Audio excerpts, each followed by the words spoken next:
So when we've decided that we're willing to be uncomfortable and that we expect that we will probably have to change again in following the Lord, how do we get outside of our own current way of seeing things and get God's perspective if the perspective He's giving us and the way He deals with us is changing? We have to understand that our large capacity to be unaware of our own lenses and our own filters and expectations is probably one of our chief hindrances. Like once you've got it all nailed down, you don't want anybody to unnail that thing, the way that you see life, because this is how you make sense about your life, your place in it, where you fit into the grand scheme of things, how God is, how He's reliable. And it's been no more apparent as it has in recent times that we sometimes can surround ourselves with those who already think like us, who already speak like us, who presume the same things that we do. And what we can say to ourselves is, well, this is faithfulness. This is just sticking with the people of God. This is fellowship. When in fact, it can be a measure of unconscious self protection. I don't realize that I'm really shutting out any kind of other information that doesn't agree with the way that I already see the world. It doesn't allow me to get much new perspective. It doesn't allow anybody else for the Lord to speak through them to really challenge where I'm coming from or the way I think things will go or what I think God is like. If I only spend time or read or am online with or read the tweets or the reposts of people who are just like me. At our house, we call this the echo chamber or more like the filter bubble. You know, when social media came about, it was supposed to help us to understand each other better. It was going to like revolutionize the ability for human beings to have compassion and get understanding of each other. And what it did was it just made a much bigger room of people who think the same way to lock the doors and pull down the shades on the windows. So you could only have conversations with people who like what you like, who don't like what you don't like. You could practice your arguments for the people who are outside the room and are not included. Hasn't really worked out so good for us, but maybe it's another video for another time.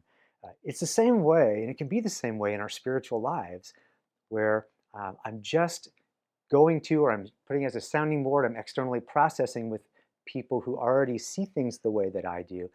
I have to want those people or go to people in my life who I want to really push back on the way that I think about things, or maybe have an experience of the Lord that isn't more identical to mine, so that they may have something to say about Him that I haven't heard somebody say before.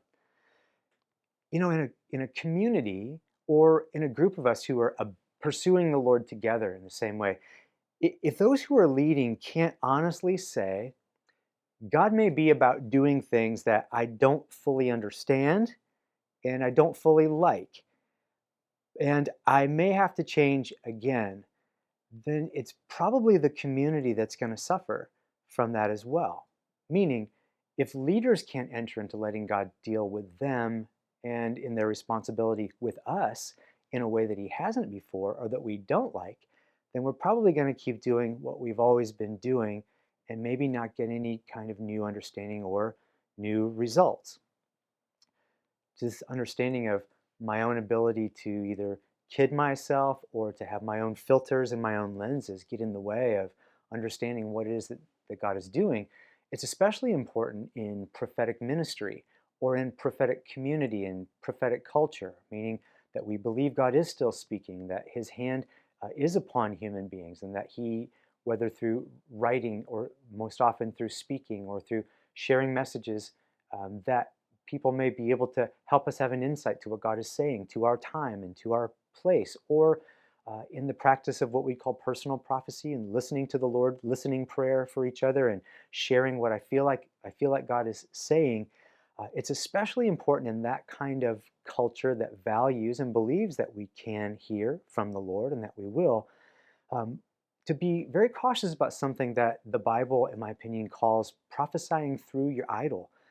Now, there's a moment in which Peter and Jude reflect back on the way they've understood the story about Balaam, whom Balak the king hired because he recognized he had a prophetic and spiritual gift in his life to curse Israel. You remember this in the book of Numbers. And he's like, I'd like to get the money, and he tried to do it, but he would hear from the God of Israel in the night, and he's like, I can't say something other than what God is saying. But there is a place where Peter and Jude reflect on some things that he did later in counseling some of the foreign women. How do we undermine Israel? Well, you go and seduce their men and get into a relationship with them.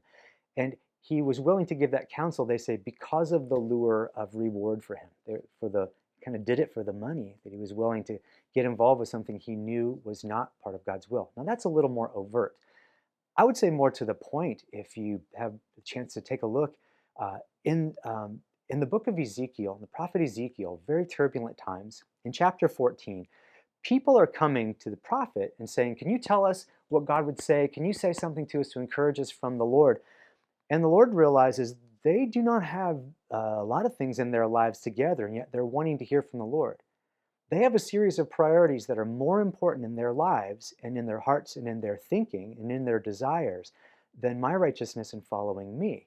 And so he says, when people come towards me with something else that's a greater matter in their heart that they want more, I'm going to answer them, but their answer is going to get filtered through that thing that they have in their hearts. He says this to Ezekiel about 3 or 4 different ways. When any of the Israelites set up idols in their hearts and put a wicked stumbling block before their faces and then go to a prophet, I, the Lord, will answer them myself in keeping with their great idolatry. Now, he in that context can be talking about literal idols of having other gods and side spiritual practices, but it also has to do with the values and the things that they were really prioritizing in trying to get religion to meet the need of their culture and of their social situation.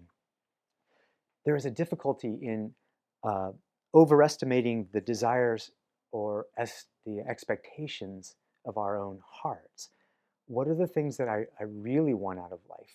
We may think when we're praying for people, when we're sharing the ways of God, when we're sharing what we believe to be the truth about God, especially with people that we find ourselves in kind of open spiritual disagreement, or people within the church that we just think need to come to be on our page, that they'll come around, that other people need to come around and get the fullness of the truth the way I understand the fullness of the truth. I've got the fullness of the truth. When they start to agree with me, then they'll have the fullness of the truth.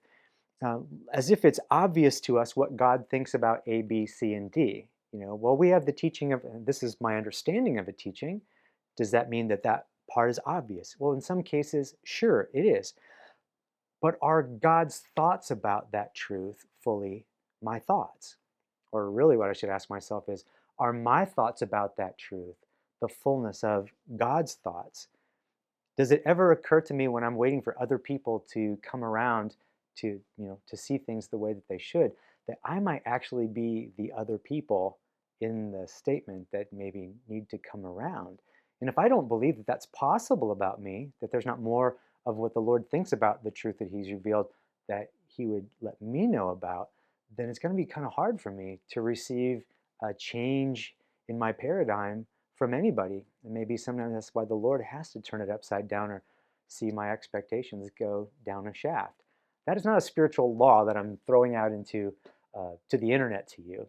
I'm just suggesting it's worth considering for every single one of us when I'm so camped solidly on how I hold what I hold, that if I have my fingers locked on that so tight that it doesn't allow the Lord even to say anything further about it, then I might be stuck there in a while, and you might have to take a little more drastic measures in love for me to help me come into something more. Uh, I heard a long time ago in a very early morning homily something that stuck with me decades later, and that's it. If what we're worshiping or what we're following is our limited idea of God, we're not worshiping or following God. We're actually following an idol. It's not an accusation, and it's not to throw your conscience into disarray. It's just worth each one of us kind of humbly saying, if what I'm actually in love with is my idea of God, and it's not actually God the way that He is, in some sense, there's a little bit of idol in my own heart that I need Him to unseat as He reveals, and sometimes uncomfortably, who it is he really is. This is not some kind of claim that God is unknowable, because he's very knowable. He wants to be known. He wants to be known. He wants to be loved. He wants to be lovingly served. But it's really just a plea and a kind of self-admonition that I try to live by for a humility. I hold on loosely, because if I'm holding on to something too tightly, God can't necessarily put more in my hands from the thing that I'm already valuing about him. What I have taken to asking myself in life is, do you want to know what God, has the ability to do? Do you want to know God's capabilities? Or do you want to know what he's actually doing in this situation? It's the difference between wanting to nail it all down in pithy statements and spiritual aphorisms and uh, social media sound bites that sound good with a picture of our favorite speaker, uh, or do I want to know the ways of God? And it seems sometimes like where we get lost and where we get into fights with each other is because I would rather trumpet the capabilities of God, what he could do, as if that's what he has to do, instead of knowing what he's actually doing or knowing the ways of God. Just in a kind of momentary conclusion of these thoughts, I'd like you to just think back over the book of Job, which I think, because of its conundrum, of the kind of the difficulties when life doesn't make sense, that we feel pretty familiar with. But if you haven't read it recently, it's worth a read. But I'd like you to just consider this as you think about or reread the book of Job, and that's this. Have you ever thought about this? In the story, the way the Holy Spirit has given it to us in the Bible, Job never actually comes to understand what is really happening in the invisible realm that has so drastically affected his life. And he never really knows, um, from that context, what God's real affectionate heart toward him is. Like, we're centered in the problem and the conflict that goes on between human beings in the book. But the bookends are the parts that have to do with God that are unknown to Job. And God never fully reveals all the things that Job didn't know that actually fomented his situation.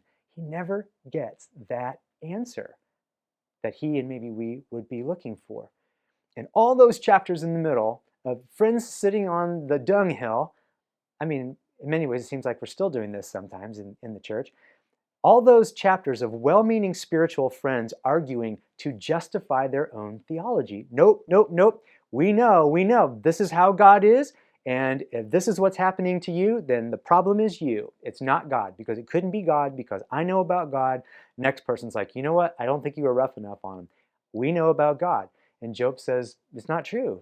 Like, that might be what you think, but that isn't the truth. They're like, yes, it is. No, it's not. Yes, it is. No, it's not. And a lot of great metaphors ensue in the middle. Finally, the best part, God speaks, and he lets Job experience how little he understands about God. Like, we are the image and the likeness of God. God, the Father and the Son, have chosen to make this their truest home. If you love me and keep my word, my Father will love you, and we will come to you and we'll make our home there. We love you. The kind of unity I have with the Father, that's what that I want you to have with him and with each other. God speaks and lets Job experience how little he understands of God's greatness. Uh, and also, he tells Job's friends, I love this. Do you ever think about this? He says to them, but Job was right. Job, where were you? And pipe down. Also, he's right. You guys. And God does not explain himself to any one of the four of them, right? God does not explain himself. And the most beautiful part of the whole story, to me, is that at the end of that divine encounter, Job says, you know, up to now, throughout my whole life of righteousness and following and devotion and sacrifice, I think I'd really just heard about God.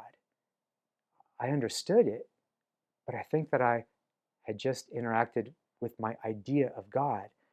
But now I've had an encounter with God, and I don't really want to talk about it anymore. I don't need to talk about it anymore. His problem didn't get solved. His question didn't get answered. God did not pull back the veil and show him the politics of the invisible realm that really messed up his life and everyone around him. And yet, having an encounter with the goodness and the greatness and the righteousness of God, he's like, I don't have to know. I, I've known him. I don't have to know. Uh, he never learned the real information of what it's really all about. And so I can say to myself, and you can too, with a peace that goes beyond understanding, I might never get the information.